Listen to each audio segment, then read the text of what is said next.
ಹುಬ್ಬಳ್ಳಿ ಜಗವಾದಿ ಜಗದ್ಗುರು ಸಾಧು ಸಾಮ್ರಾಟ ಎಂದು ಲೋಕಮಾನ್ಯರಾದ ಸದ್ಗುರು ಶ್ರೀ ಸಿದ್ದಾರೂಢ ಸ್ವಾಮಿಯವರ ಮಠದಲ್ಲಿ ಮಹಾಶಿವರಾತ್ರಿ ಜಾತ್ರಾ ಮಹೋತ್ಸವಕ್ಕೆ ಅದ್ದೂರಿ ಸಿದ್ಧತೆಗಳು ನಡೆಯುತ್ತಿವೆ.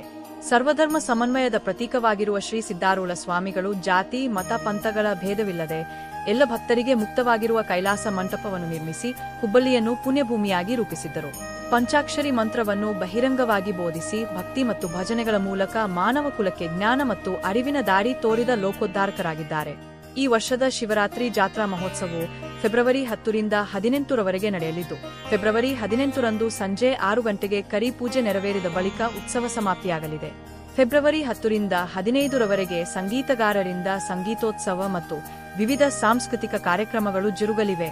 ಫೆಬ್ರವರಿ 15ರ ಶಿವಯೋಗ ದಿನ ಹಾಗೂ 16ರ ರಥೋತ್ಸವ ದಿನದಂದು ಭಕ್ತರಿಗೆ ಉಪಹಾರ ಮತ್ತು ಅನ್ನಸಂತರ್ಪಣೆಯ ವ್ಯವಸ್ಥೆಯನ್ನು ಹಳೆ ಹುಬ್ಬಳ್ಳಿಯ ವೀರಭದ್ರೇಶ್ವರ ಭಕ್ತ ಮಂಡಳಿ ಮಾಡಲಿದೆ.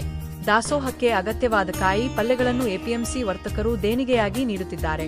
ಭಕ್ತರ ಸುರಕ್ಷತೆಗೆ ಬಂದೋಬಸ್ತ್, ಅಗ್ನಿಶಾಮಕ ಹಾಗೂ ವೈದ್ಯಕೀಯ ಚಿಕಿತ್ಸಾ ಕೇಂದ್ರ ತೆರೆಯಲು ಸಂಬಂಧಿಸಿದ ಇಲಾಖೆಗಳೊಂದಿಗೆ ಸಮನ್ವಯ ಮಾಡಲಾಗಿದೆ.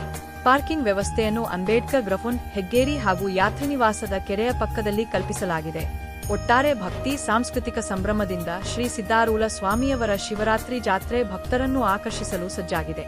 ಶ್ರೀ ಸಿದ್ದಾರೂಢರ ಪಾದವನ್ನು ನಮಸ್ಕರಿಸುತ್ತಾ ಇವತ್ತಿನ ಈ ಕಾರ್ಯಕ್ರಮಕ್ಕೆ ತಮ್ಮೆಲ್ಲರಿಗೂ ನಾನು ಹಾರ್ದಿಕವಾಗಿ ಸ್ವಾಗತಿಸುತ್ತೇನೆ. ತಮಗೆಲ್ಲ ಗೊತ್ತಿದ್ದಂತೆ ಸಾಕ್ಷಾತ್ ಶಿವನ ಅವತಾರಿಯಾದಂಥ ಸದ್ಗುರು ಶ್ರೀ ಸಿದ್ದಾರೂಢರು ಪ್ರಾರಂಭಿಸಿದ ನಮ್ಮ ಈ ಮಹಾಶಿವರಾತ್ರಿ ನಿಮಿತ್ತ ಜಾತ್ರೆ 124ನೇ ವರ್ಷದ ಜಾತ್ರೆ ಮಹಾಶಿವರಾತ್ರಿ ಜಾತ್ರೆ ದಿನಾಂಕ 10/2/2026ರಿಂದ 18/2/2026ವರೆಗೆ ನಡೀತಾ ಇದೆ. ಪ್ರತಿ ದಿವಸ ನಮ್ಮ 10ನೇ ತಾರೀಕಿನಿಂದ ಎಲ್ಲ ಮಹಾಸ್ವಾಮಿಗಳು ಬಂದು ಪ್ರವಚನ, ಕೀರ್ತನೆ, ಭಜನೆಗಳನ್ನು ಎಲ್ಲನೂ ನಾವು ನಡೆಸ್ಕೊಂಡು ಬರ್ತಾ ಇದ್ದೀವಿ. 15ನೇ ತಾರೀಕು 15/2/2026ರಂದು ನಮ್ಮ ಮಹಾನಗರದಲ್ಲಿ ನಮ್ಮ ಶ್ರೀ ಸಿದ್ದಾರೂಢರ ಪಾಲ್ಕಿ ಉತ್ಸವ ಮುಗಿದ ನಂತರ 15ನೇ ತಾರೀಕು ಅಹೋರಾತ್ರಿ ನಾವು ಜಾಗರಣೆಯನ್ನು ಮಾಡ್ತಾ ಇದ್ದೀವಿ. 16ನೇ ತಾರೀಕು ನಾವು ಪಾಲ್ಕಿ ಉತ್ಸವ ನಮ್ಮ ಹುಬ್ಬಳ್ಳಿ ತುಂಬೆಲ್ಲ ಬಂದ ಮೇಲೆ ಸಾಯಂಕಾಲ 5ವರೆಗೆ ನಾವು ರಥೋತ್ಸವ ಉದ್ಘಾಟನೆ ಮಾಡ್ತಾ ಇದ್ದೀವಿ. ಈ ವರ್ಷದ ರಥೋತ್ಸವ ಉದ್ಘಾಟನೆ ಮಾಡ್ತಾ ಇರುವಂಥವರು ಸನ್ಮಾನ್ಯ ಶ್ರೀಮತಿ BS ಭಾರತಿ ಮೇಡಮ್ ಅವರು, ಮಾನ್ಯ ಮುಖ್ಯ ಆಡಳಿತಾಧಿಕಾರಿಗಳು, ಶ್ರೀ ಸಿದ್ದಾರೂಢ ಸ್ವಾಮಿಯವರ ಮಠ ಟ್ರಸ್ಟ್ ಕಮಿಟಿ ಮತ್ತು ಹಾಗೂ ಮಾನ್ಯ ಪ್ರಧಾನ ಜಿಲ್ಲಾ ಮತ್ತು ಸತ್ರ ನ್ಯಾಯಾಧೀಶರು ಅವರು ಈ ಕಾರ್ಯಕ್ರಮವನ್ನು ಉದ್ಘಾಟನೆ ಮಾಡ್ತಾ ಇದ್ದಾರೆ. ಸೊ ಈ ಸಲ ನಾವು ಏನು ಬೇಕೋ ಅವಶ್ಯಕತೆ ಎಲ್ಲ ನಾವು ತಯಾರಿಯೊಳಗೆ ನಮ್ಮ ಧರ್ಮದರ್ಶಿಗಳು ಮಾಡ್ಕೊಂಡಿದ್ದೀವಿ. ಪೊಲೀಸ್ ಕಮಿಷನರ್ ಸರ್ ಇರ್ಬೋದು, HDMC ಕಮಿಷನರ್ ಇರ್ಬೋದು, ಎಲ್ಲರೂ ನಮಗೆ ಸಹಕಾರ ಮಾಡ್ತಾ ಇದ್ದಾರೆ. ಸೊ ಎಲ್ಲ ಭಕ್ತಾದಿಗಳಿಗೆ ಯಾವುದೇ ಕಷ್ಟ ಕಾರ್ಪಣ್ಯ ಇಲ್ಲದೆ ಸದ್ಗುರು ಸಿದ್ದಾರೂಢ ಜಾತ್ರೆಗೆ ಬಂದು ಅವರ ದರ್ಶನಕ್ಕೆ ಅವರ ಪ್ರೀತಿಯ ಪಾತ್ರಕ್ಕೆ ಆಗಲೆಂದು ನಾವೆಲ್ಲ ಅವಕಾಶ ಮಾಡಿಕೊಡ್ತಾ ಇದ್ದೀವಿ.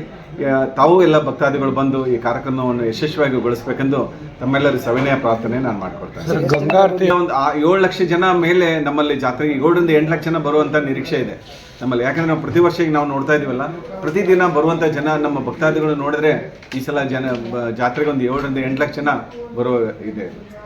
ನಾವು 17ನೇ ತಾರೀಕು ಸಾಯಂಕಾಲ 6:15 ಮಾಡ್ತಾ ಇದೀವಿ ಆರೂಢ ಆರತಿ ಭಕ್ತರಿಗೆ ಎಲ್ಲ. ನಮ್ಮ ಹೊಸ ಈಗ ನಮ್ದು ಭಕ್ತರಿಗೆ ಆಲ್ಮೋಸ್ಟ್ ನಮ್ಮ ರೂಮ್ಸ್ ಇದ್ದಿದ್ದಿದೆ, ಮತ್ತು ಈಗ ಹೊಸ ರೂಮ್ಸ್ ನಾವು ರೆಡಿ ಮಾಡಿದ್ದೀವಿ.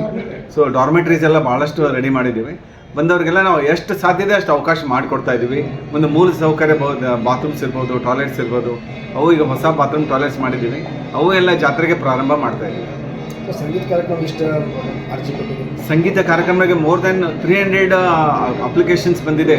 ಅದರೊಳಗೊಂದು ನಾವೊಂದು 55ರಿಂದ 60 ಸೆಲೆಕ್ಷನ್ ಮಾಡಿದ್ದೀವಿ. ಯಾಕಂದರೆ ಎಲ್ಲರಿಗೂ ನಾವು ಅವಕಾಶ ಕೊಡಲಿಕ್ಕೆ ಆಗೋಲ್ಲ, ಟೈಮ್ ಕನ್ಸ್ಟೆಂಟ್ ಇರೋದ್ರಿಂದ ಹೊಸದ ಉದಯೋನ್ಮುಖ ಕಲಾವಿದರಿಗೆ ನಾವು ಅವಕಾಶ ಮಾಡಿಕೊಡ್ತಾ ಇದ್ದೀವಿ.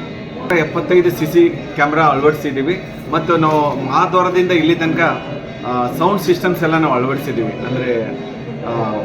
ಅಂದರೆ ಅನೌನ್ಸ್ ಮಾಡಲಿಕ್ಕೆ ಇರ್ಬೋದು, ಅವನ್ನೆಲ್ಲನೂ ಅವಕಾಶ ಮಾಡಿಕೊಟ್ಟಿದ್ದೀವಿ. ಪೊಲೀಸ್ ಸಾಹೇಬರಿಗೆ ಅವರೊಂದು ರಿಕ್ವೆಸ್ಟ್ ಲೆಟರ್ ಕೊಟ್ಟಿದ್ರು, ಅವ್ರಿಗೆ ಏನು ಬೇಕನ್ನೋದು ಅದನ್ನೆಲ್ಲ ನಾವು ಮಾಡಿಕೊಡ್ತಾ ಇದ್ದೀವಿ.